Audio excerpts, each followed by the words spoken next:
আসসালামু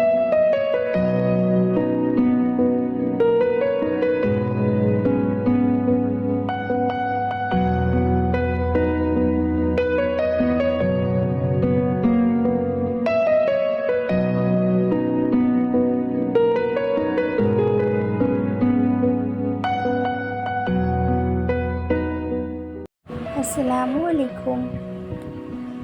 আবারও একটি নতুন ব্লগ ভিডিও নিয়ে আমি নুসরাত আছি আপনাদের সাথে।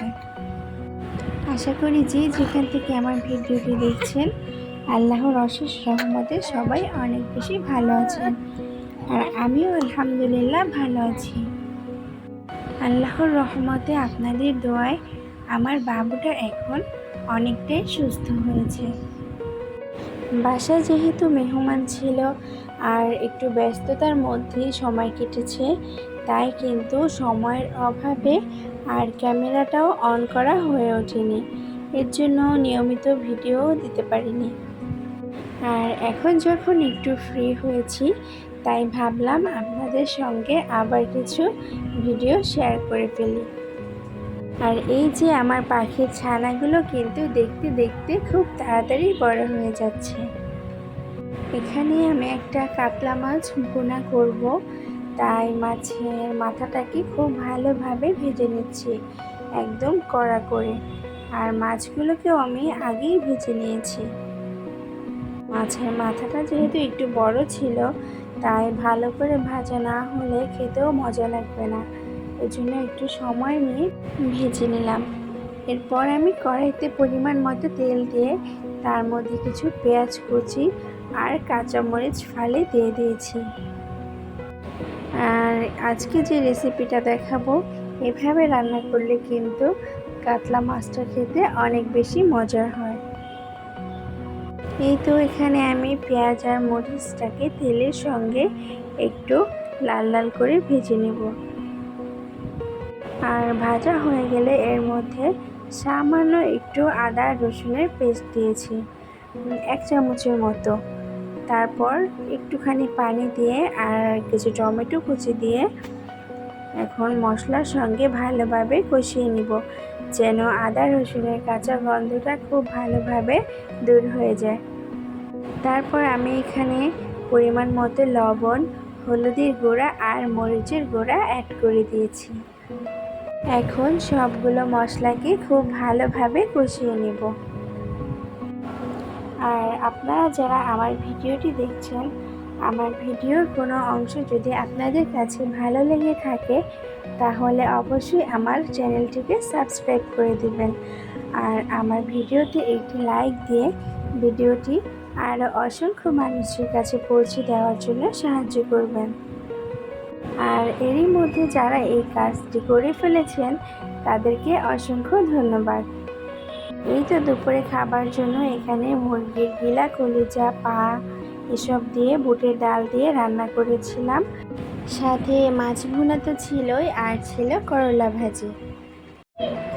জুয়েরিয়া অনেক দিন ধরে আবদার করছিল বুটের ডাল দিয়ে এভাবে করে লুচি দিয়ে খাওয়ার, তবে ছোট বাবু নিয়ে সময় হয়ে উঠছিল না। আজকে যেহেতু ডালটা রান্না করে ফেলেছি, তাই ভাবলাম সাথে একটু লুচিও করে দিই। এজন্য বিকেলের দিকে আমি এখানে লুচিটা তৈরি করে নিচ্ছিলাম। এর জন্য আমি এখানে 4 কাপ পরিমাণ আটা নিয়েছি, যেটা দিয়ে সবসময় রুটি বানাই, রেগুলার আটাটা, সেটা এখানে নিয়েছি। তারপর 4 কাপ আটার জন্য আমি পরিমাণ মতো লবণ এখানে নিয়ে নিয়েছি, আর নিয়েছি 4 টেবিল চামচ পরিমাণ রান্নার সয়াবিন তেল। ভিডিও করার সময় তো তেমনভাবে খেয়াল করিনি, তবে এখন যখন দেখি কিন্তু খুবই হাসি পাচ্ছে। আমার মেয়েটা দেখুন আটাগুলো ধরার জন্য কতটা অস্থির হয়ে যাচ্ছে। আমি যখন এই কাজটা করছিলাম, সে বারবারই আটার মধ্যে হাতটা ডুবিয়ে দিতে চাচ্ছিল, আর আমি তার হাতটা সরিয়ে দিচ্ছিলাম। ততক্ষণ না পর্যন্ত ডোটা তৈরি করা হলো আর আমি তাকে এখান থেকে একটু দিলাম, ততক্ষণ পর্যন্ত কিন্তু সে এখানেই ছিল।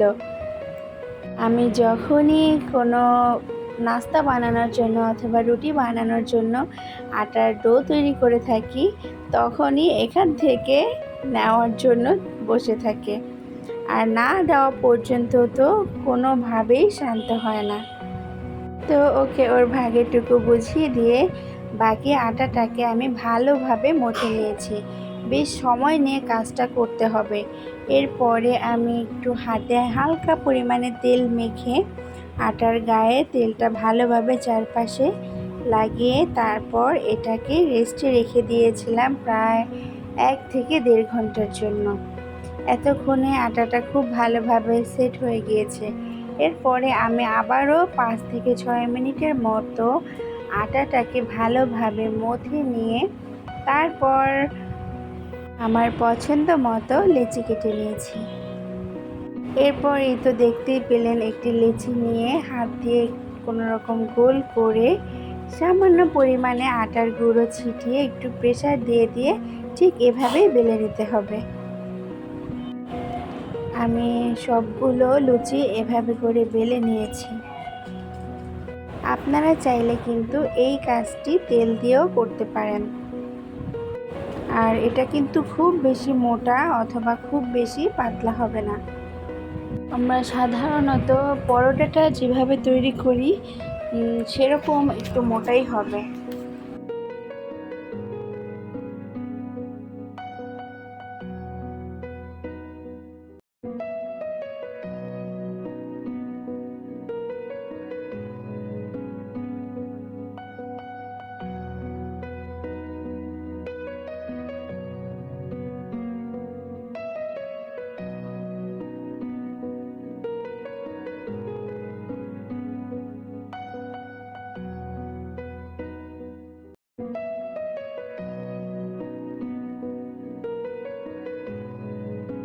সবগুলো বানানো হয়ে গেছে, এখন ভেজে নেওয়ার পালা।